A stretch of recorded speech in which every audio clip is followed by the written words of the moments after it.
ನಮ್ಮ ಈ SPVS ಸಮಿತಿ 1980ರಲ್ಲಿ ಅಂದ್ರೆ ಸುಮಾರು 45 ವರ್ಷಗಳ ಹಿಂದೆ ಒಂದು ಯೋಗ ವಿದ್ಯೆಯ ಮೂಲಕ ಸಮಾಜವನ್ನು ಹೇಗೆ ಪುಷ್ಟೀಕರಿಸಬಹುದು ಅಥವಾ ಸಮಾಜದಲ್ಲಿ ಒಂದಿಷ್ಟು ಸಮಾಜಮುಖಿ ಕಾರ್ಯಗಳನ್ನು ಯಾವ ರೀತಿ ಮಾಡಬಹುದು ಅಂತ ಹೇಳುವ ಒಂದು ಚಿಂತನೆಯಲ್ಲಿ ಪ್ರಾರಂಭಗೊಂಡ ಸಮಿತಿ ಇದು 1980ರಲ್ಲಿ ತುಮಕೂರಲ್ಲಿ.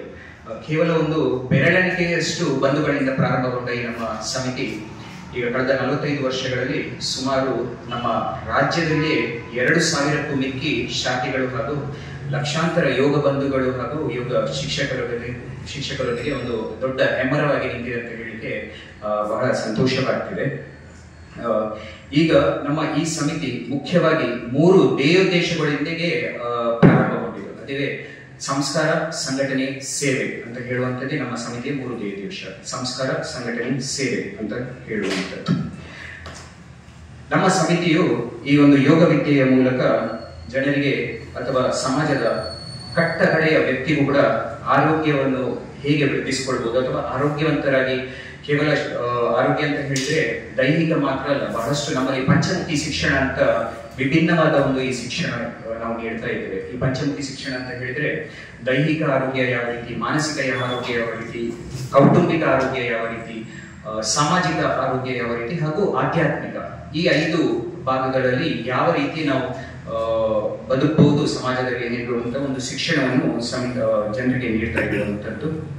ಅದೇ ರೀತಿ ಮಕ್ಕಳಿಗೂ ಕೂಡ ದೈಹಿಕ ಶಿಕ್ಷಣ ಅಥವಾ ಯುವಕರಿಗೆ ಮಾರ್ಗದರ್ಶನ, ಗೃಹಸ್ಥಾಶ್ರಮದ ಬಗ್ಗೆ ಇರಬಹುದು, ಒತ್ತಡರಹಿತ ಜೀವನವನ್ನು ಹೇಗೆ ನಡೆಸುವಂಥದ್ದು ಅಥವಾ ಆಧ್ಯಾತ್ಮಿಕ ಮಾರ್ಗದರ್ಶನ ನೀಡುವಂಥದ್ದು, ಇನ್ನಿತರ ಇತ್ಯಾದಿ ಸಮಾಜಮುಖಿ ಕಾರ್ಯಗಳನ್ನು ಕೂಡ ನಮ್ಮ ಸಮಿತಿ ನಡೆಸ್ತಾ ಇದೆ. ದಕ್ಷಿಣ ಕನ್ನಡ ಜಿಲ್ಲೆಯಲ್ಲಿ ಕಳೆದ 14 ವರ್ಷದಲ್ಲಿ ಸುಮಾರು 250ರಿಂದ 300 ಶಾಖೆಗಳಷ್ಟು ಇದೆ ಹಾಗೂ ಸಾಧಾರಣ ಒಂದು 8ರಿಂದ 10,000 ಬಂಧುಗಳು ನಮ್ಮ ಈ ದಕ್ಷಿಣ ಕನ್ನಡ ಜಿಲ್ಲೆಯಲ್ಲಿ ಇದೆ. ಕಳೆದ 4 ವರ್ಷಗಳ ಹಿಂದೆ ಪುತ್ತೂರು ಭಾಗದಲ್ಲಿ ನಮ್ಮ ಸಮಿತಿ ಶಾಖೆಗಳನ್ನು ಪ್ರಾರಂಭ ಮಾಡಿತ್ತು. 4 ವರ್ಷಗಳಲ್ಲಿ ಪುತ್ತೂರು ಭಾಗದಲ್ಲಿ ನಮಗೆ ಈಗ ಸುಮಾರು 25 ಶಾಖೆಗಳು ಕೂಡ ಇವೆ. ಸಾಧಾರಣ ಪ್ರತಿನಿತ್ಯ ಪುತ್ತೂರು ಭಾಗದಲ್ಲಿ ಮಾತ್ರ 1800ಕ್ಕೂ ಮಿಕ್ಕಿ ಬಂಧುಗಳು ಉಚಿತವಾಗಿ ಯೋಗ ಶಿಕ್ಷಣವನ್ನು ಪಡೆಯುತ್ತಾ ಇದ್ದಾರೆ. ನಮ್ಮ ಸಮಿತಿಯ ಒಂದು ವಿಶೇಷವಾದ ವಿಚಾರ ಏನಂತ ಹೇಳಿದ್ರೆ, ಸಮಾಜದಲ್ಲಿ ನಾವು ಒಂದಿಷ್ಟು ಬೇರೆ ಬೇರೆ ಯೋಗ ಇನ್ಸ್ಟಿಟ್ಯೂಟ್ ಗಳನ್ನು ನೋಡ್ತೇವೆ, ಆದ್ರೆ ಇಲ್ಲಿ ನಮ್ದು ಸಂಪೂರ್ಣವಾಗಿ ಯಾವುದೇ ಒಂದು ಶುಲ್ಕ ಇಲ್ಲದೆ ನೀಡುತ್ತಿರುವ ಯೋಗ ಶಿಕ್ಷಣ ಸಮಿತಿ. ವರ್ಷ ಇಡೀ ನಾವು ಪ್ರಾರಂಭ ಮಾಡಬೇಕಾದ್ರೆ 48 ದಿನಗಳ ಉಚಿತ ಯೋಗ ತರಗತಿ ಅಂತ ಹೇಳ್ತೇವೆ. ಆ 48 ದಿನಗಳಲ್ಲಿ ನಾವು ಅಷ್ಟಾಂಗ ಯೋಗ ಅಂದ್ರೆ ಏನು ಎಂಬ ವಿಚಾರಗಳನ್ನು ಜನರಿಗೆ ತಿಳಿಸ್ತೇವೆ. ಕೇವಲ ಯೋಗ ಮಾತ್ರ ಅಲ್ಲ, ದೈಹಿಕ ಏನು ಒಂದು ವ್ಯಾಯಾಮ ನೀಡುವಂಥದ್ದು ಮಾತ್ರ ಅಲ್ಲ, ಅಷ್ಟಾಂಗ ಯೋಗ ಅಂದ್ರೆ ಏನು ಹೇಳುವ ಒಂದಿಷ್ಟು ವಿಚಾರಗಳನ್ನು ತಿಳಿಸ್ತೇವೆ. ನಂತರ ನಮ್ಮ ಆಹಾರ ಪದ್ಧತಿಯನ್ನು ಹೇಗೆ ಬದಲಾಯಿಸಿಕೊಳ್ಬಹುದು, ಜೀವನ ಶೈಲಿಯನ್ನು ಹೇಗೆ ಬದಲಾಯಿಸಿಕೊಳ್ಬಹುದು ಅಂತ ಹೇಳುವ 10 ಹಲವು ವಿಚಾರಗಳನ್ನು ಆ 48 ದಿನಗಳ ತರಗತಿಯಲ್ಲಿ ನೀಡಿ, ನಂತರ ಯೋಗ ವಿದ್ಯೆಯಲ್ಲಿ ಯಾರಿಗೆಲ್ಲ ಇಂಟ್ರೆಸ್ಟ್ ಉಂಟು ಅವರಿಗೆಲ್ಲ ಕಂಟಿನ್ಯೂ ಮಾಡಬೇಕಾದ್ರೆ ಆ ಶಾಖೆಯನ್ನು ಮುಂದುವರಿಸ್ತಾ ಹೋಗ್ತೇವೆ. ಆದ್ರೆ ಯಾವುದೇ ರೀತಿಯ ಒಂದು ಶುಲ್ಕ ಅಲ್ಲಿ ಖಂಡಿತವಾಗಿ ನಾವು ಜನರಿಂದ ಪಡೆದುಕೊಳ್ಳುವುದಿಲ್ಲ. ಅದೇ ರೀತಿ ಯೋಗ ಶಿಕ್ಷಣವನ್ನು ನೀಡಲಿಕ್ಕೆ ಬರುವ ಶಿಕ್ಷಕರುಗಳು ಇರಬಹುದು, ಅವರಿಗೆ ಕೂಡ ಯಾವುದೇ ರೀತಿಯ ಒಂದು ಸ್ಯಾಲರಿ ಅಥವಾ ರೀಇಂಬರ್ಸ್ಮೆಂಟ್ ಅಂತ ಹೇಳುವ ವಿಚಾರಗಳು ಕೂಡ ನಮ್ಮ ಸಮಿತಿಯಲ್ಲಿ ಖಂಡಿತವಾಗಿ ಸಿಗಲ್ಲ. ಒಂದು ಮಾತಲ್ಲಿ ಹೇಳ್ಬೇಕಾದ್ರೆ ಒಂದು 0 ಫಂಡ್ ಒಟ್ಟಿಗೆ ಇರುವಂತ ನಮ್ಮ ಸಮಿತಿ ಅಂತ ಹೇಳುವಂಥದ್ದು. ಅದೇ ರೀತಿ ನಮ್ಮ ಸಮಿತಿ ಕೇವಲ ಈ ಯೋಗ ಶಿಕ್ಷಣ ಮಾತ್ರ ಅಲ್ಲ, ಸಮಾಜದಲ್ಲಿ ಒಂದು 10 ಹಲವು ಕಾರ್ಯಕ್ರಮಗಳನ್ನು, ಚಟುವಟಿಕೆಗಳನ್ನು ಕೂಡ ನಡೆಸ್ತಾ ಬರ್ತಾ ಇದೆ. ಒಂದೆರಡು ಉದಾಹರಣೆಗಳನ್ನು ಕೊಡಬೇಕಾದ್ರೆ, ರಥಸಪ್ತಮಿ, ವರ್ಷಂಪ್ರತಿ ಬರುವಂತ ರಥಸಪ್ತಮಿ ಅಂಗವಾಗಿ ಸಾಮೂಹಿಕವಾಗಿ 108 ಸೂರ್ಯ ನಮಸ್ಕಾರವನ್ನು ಆಯೋಜನೆ ಮಾಡ್ತಾ ಇದ್ದೇವೆ. ಕಳೆದ 4 ವರ್ಷದಿಂದ ಮಾಲಿಂಗೇಶ್ವರ ದೇವಸ್ಥಾನದ ರಥಬೀದಿಯಲ್ಲಿ ನಾವು ಮಾಡ್ತಾ ಇದ್ದೇವೆ. ಶಿವರಾತ್ರಿ ಪ್ರಯುಕ್ತ ಶಿವ ನಮಸ್ಕಾರ ಎಂಬ ಒಂದು ವಿಶೇಷ ಕಾರ್ಯಕ್ರಮವನ್ನು ಕೂಡ ಹಮ್ಮಿಕೊಳ್ತೇವೆ. ಅದೇ ರೀತಿ ಷಷ್ಠಿ ಸಂದರ್ಭದಲ್ಲಿ ಕುಕ್ಕೆ ಸುಬ್ರಹ್ಮಣ್ಯದ ರಥಬೀದಿಯಲ್ಲಿ ಬಹುಶಃ ಯಾವುದೇ ಒಂದು ಸಂಘ ಸಂಸ್ಥೆಗಳಿಗೂ ಕೂಡ ಅಂತ ಒಂದು ಅವಕಾಶ ಸಿಗುವುದಿಲ್ಲ, ನಮ್ಮ ಸಮಿತಿಗೆ ಮಾತ್ರ ಒಂದು ಸುವರ್ಣ ಅವಕಾಶ ಸಿಗುವಂಥದ್ದು. ಕುಕ್ಕೆ ಸುಬ್ರಹ್ಮಣ್ಯ ದೇವಸ್ಥಾನದ ರಥಬೀದಿಯಲ್ಲಿ 4,000 ಜನ ಬೆಳಗ್ಗೆ ಅಭ್ಯಾಸ ಮಾಡುವಂಥದ್ದು. ಪಪ್ಪನಾಡು ದುರ್ಗಾ ಪರಮೇಶ್ವರಿ ದೇವಿಯ ಸನ್ನಿಧಾನದಲ್ಲಿ ಕೂಡ ನಾವು ವರ್ಷಂಪ್ರತಿ ನವರಾತ್ರಿ ಸಮಯದಲ್ಲಿ ಕೂಡ 4-5 ಸಾವಿರ ಬಂಧುಗಳು ಸೇರಿ ವಿವಿಧ ಕಾರ್ಯಕ್ರಮಗಳನ್ನು ಮಾಡುತ್ತೇವೆ. ಅದೇ ರೀತಿ ಅದು ಅಷ್ಟಕ್ಕೆ ಮಾತ್ರ ಸೀಮಿತವಾಗಿ ಇಲ್ಲ, ನಮ್ಮ ಸಮಿತಿ ಸಮಾಜದಲ್ಲಿರುವಂತಹ ಯಾವುದೇ ಒಂದು ನೆರೆಯ ಸಂದರ್ಭದಲ್ಲಿ ಇರ್ಬೋದು, ನೆರೆ ಸಂತ್ರಸ್ತರಿಗೆ ಇರ್ಬೋದು, ಅಥವಾ ಕೊರೋನಾ ಸಂತ್ರಸ್ತರಿಗೆ ಇರ್ಬೋದು, ಅವರಿಗೆ ಆಹಾರದ ಕಿಟ್ಗಳನ್ನು ಪೂರೈಸುವಂತದ್ದಾಗಿರ್ಬೋದು, ವೈದ್ಯಕೀಯ ಸೌಲಭ್ಯಗಳನ್ನು ನೀಡುವಂತದ್ದಿರ್ಬೋದು, ಅಥವಾ ಮಧ್ಯಾಹ್ನದ ಊಟದ ವ್ಯವಸ್ಥೆಗಳನ್ನು ಮಾಡುವಂಥದ್ದು ಇರ್ಬೋದು, ವಸತಿ ವ್ಯವಸ್ಥೆಗಳನ್ನು ಮಾಡುವಂಥದ್ದು ಇರ್ಬೋದು, ಇಂತಹ ಹಲವು ಚಟುವಟಿಕೆಗಳಲ್ಲಿ ಕೂಡ ನಮ್ಮ ಸಮಿತಿ ಜೊತೆಯಾಗಿದೆ. ಅದೇ ರೀತಿ ಸನಾತನ ಸಂಸ್ಕೃತಿಯ ಬಗ್ಗೆ ಕೂಡ ಒಂದು ಹೆಚ್ಚು ಅರಿವನ್ನು ಮೂಡಿಸುವಂತಹ ಒಂದು ಕಾರ್ಯವನ್ನು ಕೂಡ ನಮ್ಮ ಈ ಸಮಿತಿ ಮಾಡ್ತಾ ಇದೆ. ಅಂತಾರಾಷ್ಟ್ರೀಯ ಮಟ್ಟದಲ್ಲಿ ಇದು ಕೇವಲ ನಮ್ಮ ರಾಜ್ಯ ಮತ್ತೆ ರಾಷ್ಟ್ರದಲ್ಲಿ ಮಾತ್ರ ಅಲ್ಲ, ಅಂತಾರಾಷ್ಟ್ರೀಯ ಮಟ್ಟದಲ್ಲಿ ಕೂಡ ನಮ್ಮ ಸಮಿತಿ ಆನ್ಲೈನ್ ಕ್ಲಾಸಸ್ ಗಳನ್ನು ಕೂಡ ನೀಡ್ತಾ ಇದೆ. ಅಮೆರಿಕ ಇರ್ಬೋದು, ಕೆನಡಾದಲ್ಲಿ ಇರ್ಬೋದು, ನ್ಯೂಜಿಲೆಂಡ್, ಎಲ್ಲ ಕಡೆ ಈ ಭಾರತ ದೇಶದವರು ಬಹಳಷ್ಟು ಜನ ಅಲ್ಲಿ ಇರ್ತಾರೆ. ಇಲ್ಲಿಯೇ ನಮ್ಮ ಈ ವಿದ್ಯೆಯನ್ನು ಕಲಿತು ಅಲ್ಲಿ ಹೋಗಿ ಅವರು ಶಿಕ್ಷಣವನ್ನು ಆನ್ಲೈನ್ ಮೂಲಕ ಬಹಳಷ್ಟು ದೇಶಗಳಲ್ಲಿ ಕೂಡ ಒಂದು ಪ್ರತಿನಿತ್ಯ ತರಗತಿಗಳು ಕೂಡ ನಡೀತಾ ಉಂಟು. ಈ ಎಲ್ಲ ನಮ್ಮ ಸೇವೆಯನ್ನು ಗುರುತಿಸಿ 2019 ಇಸವಿಯಲ್ಲಿ ಕರ್ನಾಟಕ ರಾಜ್ಯ ಸರ್ಕಾರ ರಾಜ್ಯೋತ್ಸವ ಪ್ರಶಸ್ತಿಯನ್ನು ಕೂಡ ನಮ್ಮ ಸಮಿತಿಗೆ ನೀಡಿದೆ. 2019ರಲ್ಲಿ ಕರ್ನಾಟಕ ರಾಜ್ಯೋತ್ಸವ ಪ್ರಶಸ್ತಿ ಕೂಡ ನಮ್ಮ ಸಮಿತಿಗೆ ನೀಡಿದೆ. ಇದೇ ರೀತಿಯಲ್ಲಿ ನಮ್ಮ ಸಮಿತಿಯಲ್ಲಿ ಯಾರಾದರೂ ಒಬ್ಬರು ಯೋಗ ಶಿಕ್ಷಕರು ಆಗಿ ಮುಂದೆ ಬರಬೇಕಾದ್ರೆ, ಅಂದ್ರೆ ಈ ಯೋಗ ಶಿಕ್ಷಣವನ್ನು ನೀಡಬೇಕಾದ್ರೆ ಕೇವಲ ಯಾರೋ ಒಬ್ರು ಹೋಗಿ ಯೋಗ ಶಿಕ್ಷಣವನ್ನು ನೀಡಲಿಕ್ಕಾಗುದಿಲ್ಲ. ಆ ಶಿಕ್ಷಕರಾಗಿ ಅವರು ಪರಿವರ್ತನೆ ಆಗ್ಬೇಕಾದ್ರೆ ಅವರಿಗೆ ಒಂದಿಷ್ಟು ಶಿಬಿರಗಳನ್ನು ಆಯೋಜನೆ ಮಾಡ್ತಾರೆ. ಅದು ಹಂತವಾಗಿ ಇರುವಂತದ್ದು. ಮೊದಲಿಗೆ ಒಂದು ಪ್ರಾಥಮಿಕ ಶಿಕ್ಷಣ ಅಂತ ಬರ್ತದೆ, ನಂತರ ಬರುವಂತದ್ದು ಪ್ರಾಂತ ಪ್ರಶಿಕ್ಷಣ ಅಂತ, ಇದೇ ನಾವು ಆಯೋಜನೆ ಮಾಡ್ಲಿಕ್ಕೆ ಇರುವಂತದ್ದು. ಸೊ ಪ್ರಾಥಮಿಕ ಪ್ರಶಿಕ್ಷಣ ವರ್ಷದಲ್ಲಿ 6 ಬಾರಿ ಆಗ್ತದೆ, ರಾಜ್ಯದ ವಿವಿಧ ಜಿಲ್ಲೆಗಳಲ್ಲಿ ಆಗುವಂತದ್ದು. ಅದರ ನಂತರ ಅದನ್ನು ಪೂರೈಸಿ ಕನಿಷ್ಠ ಅಂದ್ರೂ ಕೂಡ ನಮ್ಮ ಸಮಿತಿಯಲ್ಲಿ 1 ವರ್ಷ ಅವರು ನಮ್ಮ ಸಮಿತಿಯೊಟ್ಟಿಗೆ ನಿತ್ಯ ಅಭ್ಯಾಸ ಮಾಡ್ತಾ ಇದ್ರೆ ಅವರಿಗೆ ಮುಂದಿನ ಹಂತದಲ್ಲಿ ಪ್ರಾಂತ ಪ್ರಶಿಕ್ಷಣ ನಾವೇನೀಗ ಆಯೋಜನೆ ಮಾಡ್ತಾ ಇದ್ದೇವೆ ಅದರಲ್ಲಿ ಭಾಗವಹಿಸಲಿಕ್ಕೆ ಅವಕಾಶವನ್ನು ನೀಡ್ತೇವೆ. ಅದು ಸಾರ್ವಜನಿಕರಿಗೆ ಓಪನ್ ಆಗಿರುವಂತದ್ದಲ್ಲ. ನಮ್ಮ ಸಮಿತಿಯಲ್ಲಿ ಶಿಕ್ಷಣವನ್ನು ಪಡೆದು ಪ್ರಾಥಮಿಕವನ್ನು ಪೂರೈಸಿದವರಿಗೆ ಮಾತ್ರ ಅದು ಸಿಗುವಂತ ಅವಕಾಶ. ಸೊ ಇದು ವರ್ಷದಲ್ಲಿ ಕೇವಲ 1 ಬಾರಿ ಮಾತ್ರ ಆಗುವಂತದ್ದು. ದಕ್ಷಿಣ ಕನ್ನಡ ಜಿಲ್ಲೆಯಲ್ಲಿ 10 ವರ್ಷಗಳ ಹಿಂದೆ ಮಂಗಳೂರಲ್ಲಿ ನಾವು ಇದನ್ನು ಆಯೋಜನೆ ಮಾಡಿದ್ವಿ. ಈ ಬಾರಿ ಇದು ಪುತ್ತೂರಲ್ಲಿ ನಡೆಯಲಿಕ್ಕಿದೆ. ಪುತ್ತೂರಲ್ಲಿ ನಾವು ಇದನ್ನು ಬೈಪಾಸ್ ಅಲ್ಲಿ ಇರುವಂತಹ ಒಕ್ಕಲಿಗ ಗೌಡ ಸಮುದಾಯ ಭವನದಲ್ಲಿ ನಡೆಸ್ತಾ ಇದ್ದೇವೆ, ಹಾಗೂ ಮುಕ್ರಂಪಾಡಿಯಲ್ಲಿರುವಂತಹ ಸುಭದ್ರ ಕಲಾ ಮಂದಿರದಲ್ಲಿ ಇದನ್ನು ನಡೆಸ್ತಾ ಇದ್ದೇವೆ.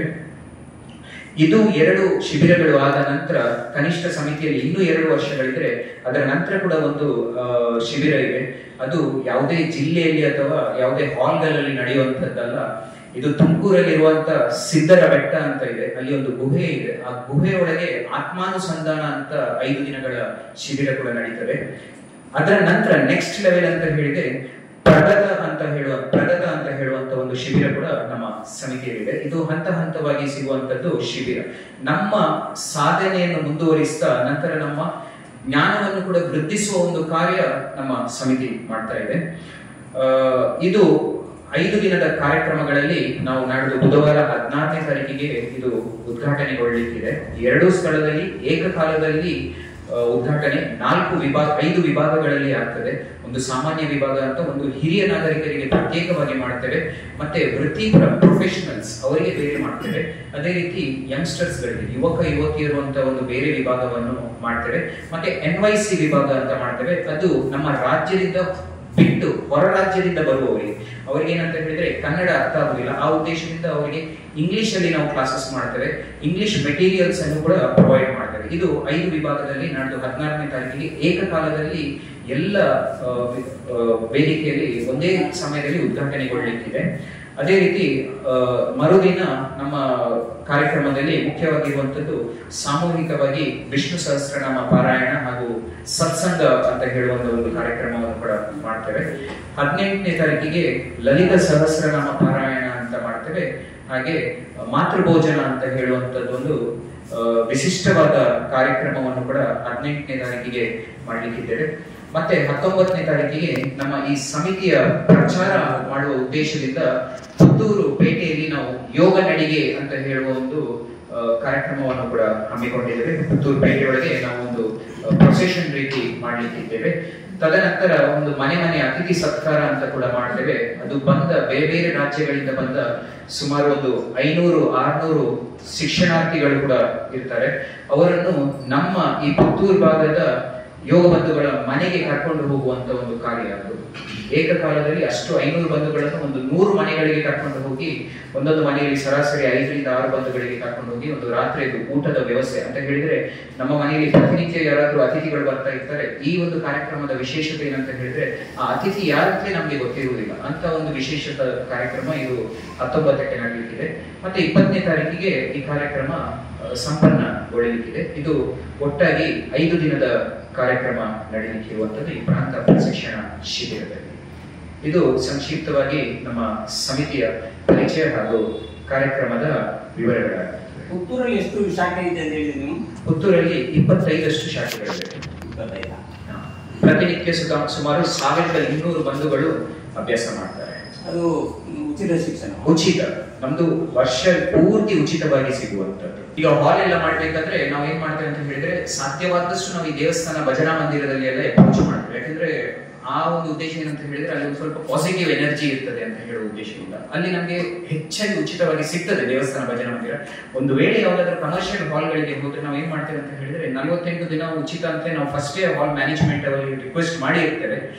ತದನಂತರ ನಾವು ಕಂಟಿನ್ಯೂ ಮಾಡ್ಲಿಕ್ಕೆ ಅವರಲ್ಲಿ ಇನ್ಫಾರ್ಮ್ ಮಾಡಿರ್ತೇವೆ. ಅವರು ಉಚಿತವಾಗಿ ಕೆಲವು ಹಾಲ್ ನ ಅವ್ರು ಕೊಡ್ತಾರೆ. ಯಾಕಂತ ಹೇಳಿದ್ರೆ ಯೋಗ ವಿದ್ಯೆ ಅಂತ ಹೇಳುವಾಗ ಸಾಧಾರಣವಾಗಿ ನಮ್ಗೆ ಇಷ್ಟರವರೆಗೆ ಅಂತ ಸಮಸ್ಯೆ ಬರಲಿಲ್ಲ. ಅದೇ ಕೆಲವು ಕಡೆಯಲ್ಲಿ ನಮ್ಗೆ ಅಂತ ಹೇಳಿದ್ರೆ ಒಂದಿಷ್ಟು ಏನಾದ್ರೂ ಅದಕ್ಕೆ ಬೇಕಾಗುವಂತದ್ದು ಸಂಪನ್ಮೂಲ ಅಂತ ಹೇಳಿದ್ರೆ ಖರ್ಚು ಹೆಚ್ಚಿನ, ಮಿನಿಮಮ್ ಮೇಂಟೆನೆನ್ಸ್ ಚಾರ್ಜಸ್, ಆ ನೀರ್ ಇರ್ಬೋದು ಅಥವಾ ಕರೆಂಟ್ ಬಿಲ್. ಬೆಳಿಗ್ಗೆ ಯಾರಾದ್ರೂ ಬರ್ತಾರೆ, ಒಂದು ವಾಶ್ರೂಮ್ ಯೂಸ್ ಮಾಡ್ತಾರೆ, ಒಂದಿಷ್ಟು ಹೊತ್ತು ಫ್ಯಾನ್ ಹಾಕೋದಿಲ್ಲ, ಟ್ಯೂಬ್ ಹಾಕ್ತಾರೆ. ಆ ಖರ್ಚು ವೆಚ್ಚಗಳನ್ನು ಅಲ್ಲಿಯ ಆ ಶಾಖೆಯ ಯೋಗ ಬಂಧುಗಳೇ ನಿರ್ವಹಿಸಿಕೊಂಡು ಅದನ್ನು ಕೊಡುವ ಒಂದು ವ್ಯವಸ್ಥೆಯನ್ನು ನಾವು ಮಾಡ್ತೇವೆ. ಶಾಖೆಗಳಿಂದ ಯೋಗ ಬಂಧುಗಳು ಯಾರು ಪ್ರತಿನಿತ್ಯ ಬರ್ತಾರೆ ಅವರು, ಅದು ಮಿನಿಮಮ್ ಆಗಿರ್ತದೆ, 1000 ಕಟ್ಟಲೆದಲ್ಲಿ ಅಲ್ಲ. ಅದು ಹೆಚ್ಚಾಗಿ ಈವರೆಗೆ ನಮ್ಗೆ ಯಾವುದೇ ಒಂದು ಭಾಗದಲ್ಲಿ ಅಂತ ದೊಡ್ಡ ಸಮಸ್ಯೆ ನಮ್ಗೆ ಈವರೆಗೆ ಅಂದ್ರೆ ಬೇಡಿಕೆ ಯಾರು ಇರಲಿಲ್ಲ. ದೇವರ ಕೈಯಿಂದ ಇಷ್ಟರವರೆಗೆ ಇಲ್ಲಿ ನಮ್ಗೆ ಅಂತ ರಿಕ್ವೈರ್ಮೆಂಟ್ ಇಲ್ಲ. ನಾವು ಪುತ್ತೂರಿಂದ ಯಾರು ಭಾಗವಹಿಸ್ತಾ ಇಲ್ಲ. ಯಾಕೆ ಗೊತ್ತಿಲ್ಲ, ಪುತ್ತೂರಿಂದ ಭಾಗವಹಿಸಿದ್ರೆ ಅದರಲ್ಲಿ ಇರುವಂತದ್ದು 500 ಬಂಧುಗಳಿಗೆ ಅವಕಾಶ ಮಾತ್ರ. ನಮ್ದು ಪುತ್ತೂರಲ್ಲಿ ಪ್ರತಿನಿತ್ಯ 1200 ಬಂಧುಗಳಿದ್ದಾರೆ. ಕೊಟ್ಟರೆ ಅವಕಾಶ ಎಲ್ರಿಗೂ ಕೊಡಬೇಕು. ಹಾಗಾಗಿ ಇದು ಹೊರ ಜಿಲ್ಲೆಯವರಿಗೆ ಮತ್ತೆ ಹೊರ ರಾಜ್ಯದವರಿಗೆ ಮಾತ್ರ. ಪುತ್ತೂರಿನವರಿಗೆ ಭಾಗವಹಿಸಬೇಕಾದ್ರೆ ಬರುವ ವರ್ಷ ಇದೆ, ಅದು ವರ್ಷಕ್ಕೊಮ್ಮೆ ಆಗುವಂಥದ್ದು. ಬರುವ ವರ್ಷ ನಾವು ಬೇರೆ ಯಾವ ಜಿಲ್ಲೆಯಲ್ಲಿ ಆಗ್ತದೆ ಅಲ್ಲಿ ಹೋಗಿ ನಾವು ಭಾಗವಹಿಸಬೇಕಾಗ್ತದೆ. ಈಗ ಇಲ್ಲಿಯವರಿಗಲ್ಲ, ಖಂಡಿತ ಇಲ್ಲಿಯವರಿಗಲ್ಲ. ಅದೇ ನಾನು ಹೇಳಿದ್ದು, ರಾಜ್ಯ ರಾಷ್ಟ್ರ ಮಟ್ಟದ ಇದು ಶಿಬಿರ ಅಂತ ಹೇಳಿ ಬೇರೆ ಸ್ಟೇಟ್ಸ್ ಇಂದ ಕೂಡ ಬರ್ತಾರೆ. 500 ಮಂದಿ ಮಾತ್ರ, 500 ಬಂಧುಗಳು. ಅದಂತ ಹೇಳಿದ್ರೆ ನಮ್ಮ ಒಂದು ಏನು ರಿಜಿಸ್ಟ್ರೇಷನ್ ಪ್ರೋಸೆಸ್ ಇದೆ, ಅದಕ್ಕೆ ಆನ್ಲೈನ್ ರಿಜಿಸ್ಟ್ರೇಷನ್ ಇದೆ. ಅವರಿಗೆ ಅವರು 1 ವರ್ಷ ಸಮಿತಿಯಲ್ಲಿ ಇರಬೇಕು. ಆ ಫಸ್ಟ್ ಕ್ಯಾಂಪ್ ಅಂತ ನಾನು ಹೇಳಿದ್ದು ಪ್ರಾಥಮಿಕ ಪ್ರಶಿಕ್ಷಣ, ಅದು ಮುಗಿಸಿ 1 ವರ್ಷ ನಮ್ಮ ಸಮಿತಿಯಲ್ಲಿ ನಿರಂತರವಾಗಿ ಇರಬೇಕು. ವರ್ಷಕ್ಕೊಮ್ಮೆ ಇರುವಾಗ ಅವರಿಗೆ ಬರುವ ವರ್ಷ ಹೋಗಿ ಇನ್ನೊಂದು ಜಿಲ್ಲೆಯಲ್ಲಿ ಭಾಗವಹಿಸಬೇಕು. ಖಂಡಿತವಾಗಿ ಕಾಯಲೇಬೇಕಾಗ್ತದೆ. ಈಗ ಕಳೆದ ವರ್ಷ ರಾಯಚೂರಲ್ಲಿ ಮಾಡಿದ್ರು ಇದನ್ನು. ಸೊ ರಾಯಚೂರು ಭಾಗದವರಿಗೆ ಅದರಲ್ಲಿ ಅವಕಾಶ ಇಲ್ಲ. ಈ ವರ್ಷ ಬೇಕಾದ್ರೆ ಅವರು ಪುತ್ತೂರಿಗೆ ಬರ್ಬೋದು. ಇದರಲ್ಲಿ ಏನಾಗ್ತದೆ ಅಂತ ಹೇಳಿದ್ರೆ, ಆಗ ಅವರು ನಿರಂತರವಾಗಿ ಇನ್ನೊಂದು ವರ್ಷವರೆಗೆ ಖಂಡಿತವಾಗಿ ಸಮಿತಿಯಲ್ಲಿ ಕಂಟಿನ್ಯೂ ಮಾಡ್ತಾರೆ. ನಮ್ಗೆ ಬೆನಿಫಿಟ್ ಸಿಕ್ಕಿದೆ. ಆರೋಗ್ಯ, ನಾನು ಏನದು ಪಂಚಮುಖಿ ಶಿಕ್ಷಣ ಅಂತ ಹೇಳಿದೆ, ದೈಹಿಕ, ಮಾನಸಿಕ, ಕೌಟುಂಬಿಕ, ಸಾಮಾಜಿಕ ಆದ್ಯತೆ, ಇದರಲ್ಲಿ ಒಂದು ಭಾಗದಲ್ಲಿ ಸಹ ನಮ್ಗೆ ಲಾಭ ಸಿಕ್ಕಿದೆ ಅಂತ ಆದ್ರೆ ಆ ಮನುಷ್ಯ ಖಂಡಿತವಾಗಿ ಸಮಿತಿಯನ್ನು ಬಿಡುವುದಿಲ್ಲ. ಇದು ನಮ್ಮ ಅನುಭವದ ಪ್ರಕಾರ ನಾವು ಸಮಿತಿಯಲ್ಲಿ ಇಷ್ಟು ವರ್ಷದಿಂದ ಇರಬೇಕಾದ್ರೆ ನೋಡಿರುವಂತ ವಿಚಾರ. ಇದು ನಮ್ಮ ಸಮಿತಿಯ ಒಂದು ವಿಶೇಷತೆ ಅಂತ ಹೇಳಿದ್ರೆ, ಅದರಲ್ಲಿ ಇರುವಂತಹ ಅಣ್ಣ ಅಕ್ಕ ಮಾತ್ರ ನಮ್ಮ ಸಮಿತಿಗೆ ಸಂಬಂಧಪಟ್ಟವರು. ಅಣ್ಣ ಅಕ್ಕ ಇಲ್ಲದವರು ಹೊರಗಿನ ಅತಿಥಿಗಳು. ಈಗ ಕ್ಯಾಪ್ಟನ್ ಬ್ರಿಜೇಶ್ ಚೌಟರ್ ಇರ್ಬೋದು, MLA ಅವರು ಇದ್ದಾರೆ, ಡಾಕ್ಟರ್ ವಿಜಯ ಸರಸ್ವತಿ ಇದ್ದಾರೆ, ಹರಿಣಿ ಪುತ್ತೂರಾಯರಿದ್ದಾರೆ, ರಜತ ಗಿರೀಶ್ ಅವರಿದ್ದಾರೆ, ವೇದಮೂರ್ತಿ ಶ್ರೀಕೃಷ್ಣ ಉಪಾಧ್ಯಾಯ ಇದ್ದಾರೆ. ಅವರನ್ನು ಹೊರತುಪಡಿಸಿ ಉಳಿದ ಅಣ್ಣ ಅಕ್ಕ ಎಲ್ಲ ನಮ್ಮ ಸಮಿತಿಗೆ ಸಂಬಂಧಪಟ್ಟ ಪ್ರಮುಖರು. ಜಿಲ್ಲಾ ಮಟ್ಟದ, ಪ್ರಾಂತ ಮಟ್ಟದ ಅಥವಾ ಕೇಂದ್ರ ಸಮಿತಿ ಅಂತಿದೆ, ಅಲ್ಲಿ ಅದು ಸಂಬೋಧನೆ ಮಾಡುವ ಉದ್ದೇಶ ಏನಂತ ಹೇಳಿದ್ರೆ, ನಮ್ಮ ಸಮಿತಿಯಲ್ಲಿ ಮೊದಲ ದಿನದಿಂದಲೇ ಇರ್ರೆಸ್ಪೆಕ್ಟಿವ್ ಆಫ್ ಏಜ್, ದೊಡ್ಡವರಿರ್ಬೋದು ಸಣ್ಣವರಿರ್ಬೋದು, ಆ ಅಣ್ಣ ಅಕ್ಕ ಅಂತ ನಾವು ಸಂಬೋಧನೆ ಮಾಡ್ತೇವೆ. ಅಂತ ಹೇಳಿದ್ರೆ ಆ ಮನಸ್ಸು ನಮ್ದು ಯಾವುದೇ ಇನ್ನಿತರ ವಿಚಾರಗಳಿಗೆ ಹೋಗೋದಿಲ್ಲ ಅಂತ ಹೇಳುವಂಥದ್ದು. ಕೆಟ್ಟ ಚಿಂತನೆಗಳಿಗೆ ಒಂದು ವಾಕ್ಯದಲ್ಲಿ ನೀವು ಹೇಳಿದ್ರೆ ಅದನ್ನೇ ಹೇಳಬೇಕು. ಖಂಡಿತ ಕುಟುಂಬದಲ್ಲಿ ನಾವು ಶಾಖೆಯಲ್ಲಿ ಸಹ ಹೇಳ್ಬೇಕಾದ್ರೆ ನಾವು ಏನು ಹೇಳ್ತೇವೆ ಅಂತ ಹೇಳಿದ್ರೆ, ಈಗ ಉದಾಹರಣೆಗೆ ಮಾಲಿಂಗೇಶ್ವರ ದೇವಸ್ಥಾನದಲ್ಲಿ ನಮ್ದು ಶಾಖೆ 2.5 ವರ್ಷದಿಂದ ನಡೀತಾ ಇದೆ. ನಾವು ಏನ್ ಹೇಳ್ಬೇಕು, ಅಲ್ಲಿ ಈಗ 30-40 ಬಂಧುಗಳಿದ್ದಾರೆ. ಇದು ನಮ್ಮ ಮಾಲಿಂಗೇಶ್ವರ ಶಾಖಾ ಕುಟುಂಬ ಅಂತ ಹೇಳ್ತೇವೆ. ಅಂದ್ರೆ ಎಲ್ಲರೂ ಅನ್ಯೋನ್ಯತೆಯಲ್ಲಿ, ಅಂಡರ್ಸ್ಟ್ಯಾಂಡಿಂಗ್ ಅಲ್ಲಿ ಇರ್ಬೇಕು ಅಂತ. ಅದು ಅದೇ ರೀತಿ ನಡೀತಾ ಇರ್ತದೆ. ಹಾಗೆ ಆ ಕಾರಣದಿಂದ ಅಣ್ಣ ಅಕ್ಕ. ಸಣ್ಣವರು 60 ವರ್ಷದವರು 5 ವರ್ಷದ ಹೆಣ್ಣು ಮಗುವಿಗೆ ಕರೆಯುತ್ತಿದ್ರೆ ಸಹ ಅಕ್ಕ ಅಂತ ಕರೀತಾರೆ, ಹಿರಿಯರಿಗೆ ಕರೆಯುತ್ತಿದ್ರೆ ಸಹ ಅಣ್ಣ ಅಥವಾ ಅಕ್ಕ ಅಂತ ಕರೀತಾರೆ, ಸಣ್ಣವರಿಗೆ ಸಹ ಕರೀತಾರೆ. ಒಳ್ಳೆ ಚಿಂತನೆ. ಅಂದ್ರೆ ಯಾವುದೇ ಒಂದು ಕೆಟ್ಟ ಅಭಿಪ್ರಾಯ, ನೀವು ಹೇಳ್ತಾರೆ ಒಂದು ಮೈಂಡ್ ಡೈವರ್ಟ್ ಆಗಬಾರ್ದು. ಅಲ್ಲಿ ಬರುವಂತ ಉದ್ದೇಶ ಏನು, ನಾವು ನಮ್ಮ ಮನಸ್ಸಿನ ಒಂದಿಷ್ಟು ಒತ್ತಡ, ಸ್ಟ್ರೆಸ್ ಇದೆ, ಅದನ್ನು ಕಡಿಮೆ ಮಾಡ್ಲಿಕ್ಕೆ ನಾವು ಯೋಗಕ್ಕೆ ಸೇರುವಂತದ್ದು. ಅದನ್ನು ಬಿಟ್ಟು ಇಲ್ಲಿ ಒಂದು ಇನ್ನಿತರ ವಿಚಾರಗಳಿಗೆ ಇನ್ವಾಲ್ವ್ ಆಗಬಾರ್ದು ಅಂತ ಹೇಳುವ ಉದ್ದೇಶ. ಅಣ್ಣ ಅಂತ ಹೇಳ್ತಕ್ಕ ಬೇರೆ ಒಂದು ಅವಿನಾಭಾವ ಸಂಬಂಧ, ಆತ್ಮೀಯತೆ ಬೆಳೆಸಲಿಕ್ಕೋಸ್ಕರ ಅಷ್ಟೇ. ಹಾಗಾಗಿ ಯಾವುದೇ ರೀತಿಯ ಕ್ಲೇಶಗಳು ಬರುವುದಿಲ್ಲ. ಅದು ಕಳೆದ 45 ವರ್ಷದಿಂದ ನೀವು ನೋಡಿರ್ಬಹುದು, ಸಮಾಜದಲ್ಲಿ 10 ಹಲವು ಸಂಘ ಸಂಸ್ಥೆಗಳಿವೆ. ದುಡ್ಡಿನ ವಿಚಾರ ಬಂದ ತಕ್ಷಣ ಒಂದಿಷ್ಟು ಗೊಂದಲಗಳು, ಸಮಸ್ಯೆಗಳು ಇದ್ದೇ ಇರ್ತದೆ. ನಮ್ಮ ಸಮಿತಿಯಲ್ಲಿ ದುಡ್ಡಿನ ವಿಚಾರ ಇಲ್ಲ. ಆದ್ರೆ ಕಾರ್ಯಕ್ರಮಗಳನ್ನು ನಡೆಸಬೇಕಾದ್ರೆ ನಮ್ಗೆ ಒಂದಿಷ್ಟು ದಾನಿಗಳು ಇಂಥದ್ದು ಅಂತ ಹೇಳುವಾಗ ಖಂಡಿತಗಳು ನಮ್ಗೆ ಪುತ್ತೂರು ಸುತ್ತಮುತ್ತಲಿನವರು ಬಹಳಷ್ಟು ಮಂದಿ ಇದರಲ್ಲಿ ಇದ್ದವರು, ಇದರ ಬಗ್ಗೆ ಗೊತ್ತಿದ್ದವರು, ನಮ್ಗೆ ತುಂಬಾ ಜನರು ಇದಕ್ಕೆ ಸಹಾಯ ಹಸ್ತ ಖಂಡಿತವಾಗಿ ನೀಡಿದ್ದಾರೆ. ಇಲ್ಲಾಂದ್ರೆ ಈ ಕಾರ್ಯಕ್ರಮ ನಡೆಸಲಿಕ್ಕೆ ಸಾಧ್ಯ. ಯಾಕಂದ್ರೆ ನಮಗೆ ಇಲ್ಲಿ ಫಂಡ್ ಅಂತ ಇಲ್ಲ ಏನು ಸಹ. ನಾವು ದಾನಿಗಳಿಗೆ ಅಪ್ರೋಚ್ ಮಾಡ್ತೇವೆ, ವಿಜ್ಞಾಪನೆಯನ್ನು ಕೊಡ್ತೇವೆ. ಕೆಲವರು ಸ್ವಲ್ಪ ದೊಡ್ಡ ದಾನಿಗಳು ಇದ್ದಾರೆ ನಮ್ಮಲ್ಲಿ, ಕೆಲವರು ಸಣ್ಣ ದಾನಿಗಳು ಸಿಗ್ತಾರೆ. ನಾವು ಎಲ್ಲರನ್ನು ಒಂದೇ ರೀತಿ ನೋಡ್ತೇವೆ. ಇನ್ನು ಅದಕ್ಕಿಂತ ಹೆಚ್ಚು ಅಂತ ಹೇಳಿದ್ರೆ ನಮ್ಮಲ್ಲಿ ಈ ದಾನಿಗಳು ಕೊಟ್ಟ ₹1 ಮೊತ್ತಕ್ಕೂ ಸಹ ಅಷ್ಟು ಪಾರದರ್ಶಕತೆ ಇದೆ. ನಮ್ದು ಅಕೌಂಟ್ ಸೆಕ್ಷನ್ ಅಂತ ಇದೆ. ಆ ಅಕೌಂಟ್ ಸೆಕ್ಷನ್ ಅಲ್ಲಿ 100% ಟ್ರಾನ್ಸಾಕ್ಷನ್ಸ್ ಕ್ಲಿಯರ್ ಆಗಿ ಮೇಂಟೈನ್ ಆಗ್ತದೆ. 15-20 ವರ್ಷ ನಂತರ ಯಾರಾದ್ರೂ ಕೇಳಿದ್ರೆ ಸಹ ಅದರ ಲೆಕ್ಕ ಕೊಡುವಷ್ಟು ನಿಖರವಾದ ಅಕೌಂಟ್ ಸೆಕ್ಷನ್ ಮೇಂಟೈನ್ ಆಗ್ತದೆ. ಆ ಅಕೌಂಟ್ ಸೆಕ್ಷನ್ ಅಲ್ಲಿ ಇರುವವರು ಸಹ ಸೇವಾ ರೂಪದಲ್ಲಿ ಮಾಡ್ತಾ ಇರುವವರು, ಅವರಿಗೆ ಸಹ ಯಾವುದೇ ರೀತಿಯ ಸ್ಯಾಲರಿ ಇಲ್ಲ. ಅವರ ವೃತ್ತಿ ನಂತರ ಸಾಯಂಕಾಲ ಹೊತ್ತು ಅದನ್ನು ಮೇಂಟೈನ್ ಮಾಡ್ತಾ ಇರುವುದು. ದೇಣಿಗೆ ನೀಡುವವರಿಗೆ ನಮ್ಮಲ್ಲಿ ಟ್ಯಾಕ್ಸ್ ಬೆನಿಫಿಟ್ ಕೂಡ ಇದೆ. 80G 12G ಅಂತ ಟ್ರಸ್ಟ್ ಟ್ಯಾಕ್ಸ್ ಬೆನಿಫಿಟ್ ಕೂಡ ಸಿಗ್ತದೆ, ಇನ್ಕಮ್ ಟ್ಯಾಕ್ಸ್ ಬೆನಿಫಿಟ್. ಇತ್ತೀಚೆಗೆ ಕೊನೆಯ ಒಂದು ಮಾತು, ಇತ್ತೀಚೆಗೆ ಯೋಗ ದಿನಾಚರಣೆ ಏನಾಯ್ತು, ಅದು ಪುತ್ತೂರಲ್ಲಿ ನಾವು ಕೆಮಿಂಜೆ ದೇವಸ್ಥಾನದಲ್ಲಿ ಮಾಡಿದ್ವಿ. ಸುಮಾರು 600 ಬಂಧುಗಳು ಅಲ್ಲಿ ಭಾಗವಹಿಸಿದ್ರು.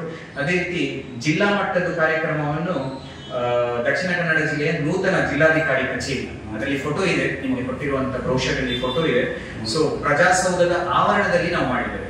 ಬಹುಶಃ ಇಂಥ ಅವಕಾಶ ಯಾರಿಗೂ ಸಿಗುವುದಿಲ್ಲ ಅಂತ ಹೇಳುವಂತ, ಅದು ನಮ್ಗೆ ಸಂತೋಷದ ವಿಚಾರ. ಯಾಕಂದ್ರೆ ನಾವು ಈ ಸಮಿತಿ ಜೊತೆ ಇಷ್ಟು ವರ್ಷದಿಂದ ಜೋಡಿಸಿಕೊಂಡಿರುವುದಕ್ಕೆ.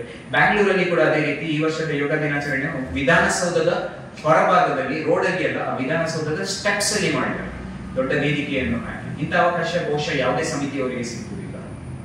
ಆ ಉದ್ದೇಶದಿಂದ ನಮಗೆ ಕರ್ನಾಟಕ ರಾಜ್ಯೋತ್ಸವ ಪ್ರಶಸ್ತಿ ಕೂಡ ಸಿಕ್ಕಿರುವುದು.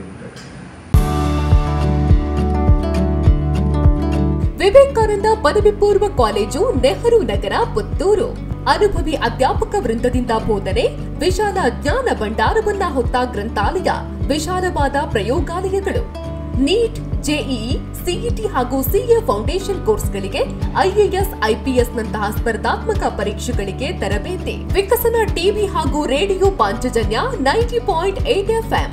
ಕಾಲೇಜು ಬಸ್ ವ್ಯವಸ್ಥೆ, ಕ್ರೀಡೆಗೆ ಒತ್ತು ಕೊಟ್ಟು ವಿಶಾಲವಾದ ಕ್ರೀಡಾಂಗಣ. ವಿದ್ಯಾರ್ಥಿನಿಯರಿಗಾಗಿ ಕಾಲೇಜ್ ಕ್ಯಾಂಪಸ್ನಲ್ಲೇ ಪ್ರತ್ಯೇಕ ವಸತಿ ನಿಲಯಗಳು. ಅರ್ಹ ಬಡ ಪ್ರತಿಭಾವಂತ ವಿದ್ಯಾರ್ಥಿಗಳಿಗಾಗಿ ಹಲವು ವಿದ್ಯಾರ್ಥಿ ವೇತನಗಳು. ಪ್ರತಿ ವರ್ಷವೂ ರಾಷ್ಟ್ರ, ಅಂತಾರಾಷ್ಟ್ರೀಯ ಮಟ್ಟದಲ್ಲಿ ಸಾಧನೆಗೈಯುತ್ತಿರುವ ವಿದ್ಯಾರ್ಥಿ ಸಮೂಹ. ನಮ್ಮಲ್ಲಿ ಲಭ್ಯವಿರುವ ಕೋರ್ಸ್ಗಳು: ವಿಜ್ಞಾನ ವಿಭಾಗ, ಪಿಸಿಎಂಬಿ, ಪಿಸಿಎಂಸಿ, ಪಿಸಿಎಂಎಸ್, ಪಿಸಿಎಂಎ. ವಾಣಿಜ್ಯ ವಿಭಾಗ ಎಸ್ಸಿಬಿಎ, ಎಸ್ಸಿಬಿಎ, ಇಸಿಬಿಎ.